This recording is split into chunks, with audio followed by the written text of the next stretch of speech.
ফর্সা হওয়ার ক্রিম বের হয়েছে, এগুলো ইউজ করা কি জায়েজ? গুপ্ত অঙ্গের লোম 40 দিন না কাটলে তার ইবাদত কবুল হবে কি? নামাজে কি থুতনি ঢাকতে হবে? থুতনি কি মুখমণ্ডলের অন্তর্ভুক্ত? রোগের জন্য তাবিজ ব্যবহার করা জায়েজ হবে কিনা? নামাজের কতটুকু সামনে দিয়ে হাঁটা যাবে? বান্দার হকের গুনাহ কি তওবা করলেও মাফ হয় না? যদি মাফ চাওয়ার উপায় না থাকে তাহলে কি করতে হবে? ঋতুস্রাব বন্ধ হয়েছে ভেবে সহবাস করলে পরে দেখা গেল ঋতুস্রাব বন্ধ হয়নি, এতে করণীয় কি? পড়ে যাওয়া চুল বিক্রি করলে গুনাহ হবে কিনা? নামাজরত অবস্থায় যদি মেয়েদের সাদা স্রাব বের হয় তখন কি ওযু ভেঙে যায়? কেউ যদি মহারণা আদায় না করে মারা যান তাহলে তার করণীয় কি? সন্তানরা কি আদায় করে দিলে হবে? আর বিলম্ব না করে শুরু করি আপনাদের যে সমস্ত প্রশ্ন ইতিমধ্যে আমাদের কাছে এসছে সেগুলোর উত্তর দিয়ে।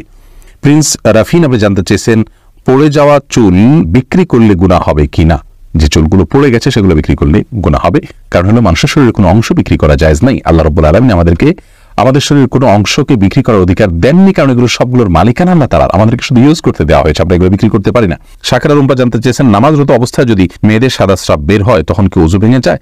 অনবরত বের হলে করণীয় কি? জি হ্যাঁ, সাদা স্রাব বের হলে ওযু ভেঙে যাবে, কিন্তু এটা যদি অনবরত পড়তেই থাকে, 5টা মিনিটও সময় গ্যাপ না থাকে, পুরো সালাতের ফুল সময়টা ধরে যেতে থাকে একটু একটু করে, তাহলে সেক্ষেত্রে আপনাকে প্রত্যেক ওয়াক্তের জন্য ওযু করে সালাত আদায় করতে হবে। এরপরে ওযু করার পর যদি বের হয় কোনো অসুবিধা নেই, কিন্তু ওই ওয়াক্ত পর্যন্ত ওই ওযু দিয়ে আপনি সালাত আদায় করতে পারবেন। স্তব্ধ নগরী এআইডি থেকে আপনি জানতে চেয়েছেন কেউ যদি মহারণা আদায় না করে মারা যান তাহলে তার করণীয় কি? সন্তানরা কি আদায় করে দিলে হবে?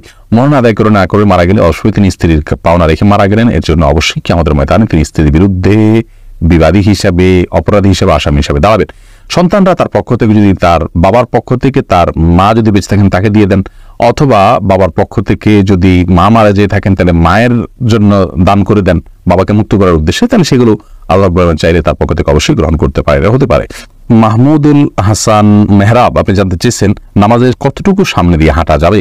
ভাই মাহমুদুল হাসান মেহরাব, প্রথম কথা হলো যে নামাজের সামনে দিয়ে অতিক্রম করা, যেটাকে ক্রস বলি আমরা, একজন সালাত আদায় করছে এক পাশ থেকে তার সামনে দিয়ে অন্য পাশে যাওয়া, এটা হলো নাজায়েজ। তার সামনে কেউ বসা থাকলে তিনি সরে যেতে পারেন বা পেছন থেকে বরাবর তার সামনে গিয়ে দাঁড়াতেও পারেন, এটাতে কোনো অসুবিধা নেই। এখন কতটুকু সামনে দিয়ে হাঁটা যাবে এটার ব্যাখ্যা নিয়ে ওলামা ইকরামের মতো পার্থক্য আছে, কারণ হাদিসে এটার কোনো সীমানা নির্ধারণ করে দেওয়া হয়। অনেক ওলামা ইকরাম বলেছেন একজন সালাত আদায়কারীর যে সিজদা পর্যন্ত যে জায়গা লাগে এক কাতার, এর বাইরে দিয়ে আসছে যে কেউ যেতে পারে, কারণ এর বাইরে দিয়ে গেলে তার ডিস্টার্ব হওয়ার কথা নয়। এটা মূলত তার ডিস্টার্ব যাতে না হয়, তার সালাতের মনোযোগিতা যেন নষ্ট না হয়, এই বিষয়ের জন্য এটা নিশ্চিত করা হয়েছে। এই জন্য অনেক ওলামা ইকরাম বলেছেন এক কাতারের পরে হলে সেটা জায়েজ আছে, তার ভেতরে হলে, তার সিজদার এরিয়ার ভেতরে হলে জায়েজ নাই।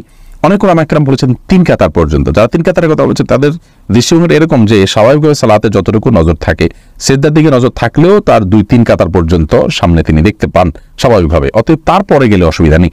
মূলত আসলে বিষয়টা হলো সালাত যিনি আদায় করছেন তার যদি মনোযোগ নষ্ট না হয় সেরকম দূরত্ব দিয়ে যাওয়া যাবে। এক্ষেত্রে যত বেশি দূরত্ব দিয়ে যাওয়া যায় ততই ভালো।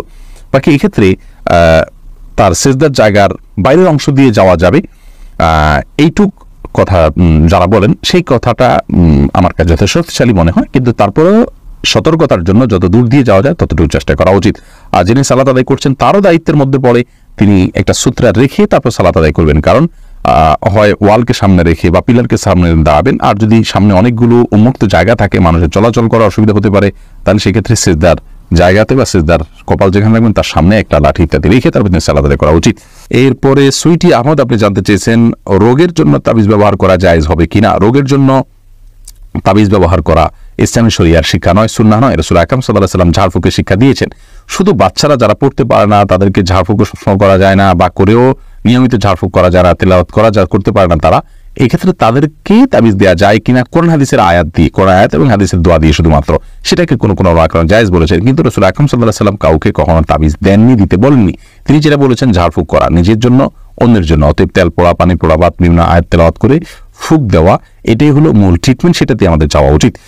হামিদা আল তাহনিয়া আপনি জানতে চেয়েছেন ঋতুস্রাব বন্ধ হয়েছে ভেবে সহবাস করলে পরে দেখা গেল ঋতুস্রাব বন্ধ হয়নি, এতে করণীয় কি? দেখুন, ঋতুস্রাব বন্ধ হয়েছে ভেবে সহবাস করেছেন, পরে যদি দেখেছেন না আসলে বন্ধ হয়নি, তাহলে সেক্ষেত্রে ইস্তেগফার করুন, যে ভুল হয়ে গেছে ইনশাআল্লাহ এর কারণে গুনাহ হবে না। কিন্তু জেনে শুনে ঋতুস্রাবের মধ্যে সহবাস হলে সেক্ষেত্রে হাদিসে রাসূল আকরাম সাল্লাল্লাহু আলাইহি ওয়াসাল্লাম শিক্ষা দিয়েছেন কিছু সাদকা করে দেওয়ার কফারা হিসাবে, কিছু গরিবদেরকে যার সাধ্য অনুযায়ী, যার সাধ্য আছে অল্প তিনি অল্প 100-200 দিলেন, আর যার সাধ্য অনেক বেশি আছে তিনি বেশি দান করে দিবেন এটার জন্য। আর পরবর্তীর জন্য সাবধান হতে হবে যাতে নিজের ভুলের কারণে কোনো গুনাহে আমরা লিপ্ত না হয়ে যাই বা আমাদের দ্বারা ভুল কিছু না হয়। মোহাম্মদ শরীফ জানতে চেয়েছেন বান্দার হকের গুনাহ কি তওবা করলেও মাফ হয় না? যদি মাফ চাওয়ার উপায় না থাকে তাহলে কি করতে হবে? দেখুন, বান্দার হকের গুনাহ তওবা যদি আপনি করেন তাহলে সেক্ষেত্রে তওবা করার পদ্ধতি হলো বান্দার হক আদায় করে তারপরে তওবা করবেন, আল্লাহর কাছেও মাপ চাইবেন। কিন্তু বান্দার হকটা আদায় না করে আপনি আল্লাহর কাছে মাপ চাইলেন, সেটা হবে না, তাতে মাফ হবে না। অতএব যদি বান্দার হকের মাপ চাওয়ার উপায় না থাকে, তাহলে অর্থনৈতিক হক যদি হয়, অধিকার হয়, তাহলে সেক্ষেত্রে তার পক্ষ থেকে আপনি দান করে দিবেন, এরপরে আল্লাহর কাছে মাপ চাইবেন, তাহলে ইনশাআল্লাহ সেটা মাফ হবে।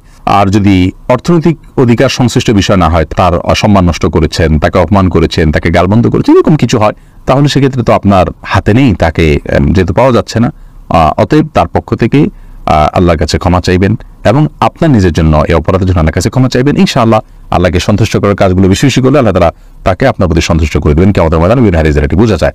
রওশন মজুমদার, আপনি জানতে চেয়েছেন নামাজে কি থুতনি ঢাকতে হবে? থুতনি কি মুখমণ্ডলের অন্তর্ভুক্ত? থুতনি পর্যন্ত আপনি রাখবেন, থুতনির নিচের অংশ থুতনি পর্যন্ত আপনি প্রকাশ করবেন, থুতনির নিচের অংশ অবশ্যই আপনাকে ঢাকতে হবে। থুতনির এই বাউন্ডারি, এটার নিচের অংশ আপনাকে ঢাকতে হবে। থুতনির উপরের অংশ অর্থাৎ মুখের দিকের অংশ, এটা একজন মেয়ে মানুষ নামাজের সময় না ঢাকলেও চলবে।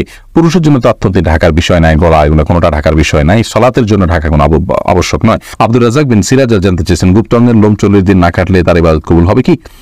গুপ্তাঙ্গের লোম বা অবাঞ্ছিত যে সমস্ত পশম আছে, এই পশমগুলো 40 দিনের বেশি না কেটে থাকা গুনাহের কথা কোন হাদিসে এ বিষয়ে কড়াকড়ি রয়েছে।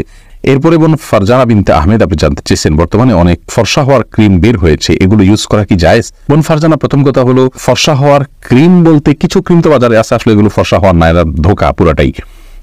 এটাতে যে মানুষ ফর্সা হয়ে যায় এমন নয়। আবার এমনও অনেক ক্রিম রয়েছে যেগুলো ইউজ করলে মানুষ সত্যি কালো মানুষও ফর্সা হয়ে যায়, আর এগুলো ব্যবহার করা উচিত নয়। প্রথম কথা হলো যে লা তাবদীলা লিখালকিল্লাহ, আল্লাহর সৃষ্টিতে মৌলিক পরিবর্তন আনা, এটা ইসলামী শরিয়ার দৃষ্টিকোণ থেকে জায়েজ নয়। এটা হলো আল্লাহ রাব্বুল আলামিনের যে ফয়সালা, আল্লাহর যে কাজা, সেটার প্রতি অসন্তুষ্টির শামিল। অথচ রিদা বিল কাদা, এটা ঈমানের গুরুত্বপূর্ণ একটা পার্ট। আল্লাহ রাব্বুল আলামিন আপনার জন্য, আমার জন্য যে ফয়সালা করলেন, সেই ফয়সালাকে আমি কতটা মেনে নিলাম, এটি কিন্তু একটা ঈমানের পরীক্ষা। অতএব আমি যদি আল্লাহর ফয়সালাতে অসন্তুষ্টি প্রকাশ করি, তাহলে সেটি কিন্তু আমাদের ঈমান বিরোধী একটি কাজ। ঈমানের যে 6টি রোকন রয়েছে, তার মধ্যে থেকে একটি গুরুত্বপূর্ণ রোকন হলো এইটি। অতএব এই বিষয়ে আমাদের খেয়াল রাখা উচিত। দ্বিতীয় কথা হলো যে বিয়ের আগে যদি কেউ এই জাতীয় ক্রিম ব্যবহার করে নিজের শরীরের রং পরিবর্তন করেন, ফর্সা হয়ে যান, এবং তা দেখে ছেলেপক্ষ তাকে পছন্দ করেন, অথচ শরীরের অন্যান্য অংশ তার কালো, এবং চেহারাতেও এই ক্রিম ব্যবহার না করলে যদি আবার কালো হয়ে যান, তাহলে সেক্ষেত্রে এটি সুস্পষ্ট প্রতারণা। আর রাসূল আকরাম সাল্লাল্লাহু আলাইহি ওয়াসাল্লাম বলেছেন, মান গাশশা ফালাইসা মিন্না, মান গাশশানা ফালাইসা মিন্না, যে ব্যক্তি আমার উম্মতের কোন সদস্যকে কাউকে প্রতারিত করে ধোঁকা দেয়, সে আমার উম্মত হতে পারে না। অতএব এ ধরনের ফর্সা হওয়ার ক্রিম ব্যবহার করা আমাদের মা বোনদের জন্য কোনো অবস্থাতে জায়েজ নাই, এবং এটি আমাদের পরিহার করা উচিত।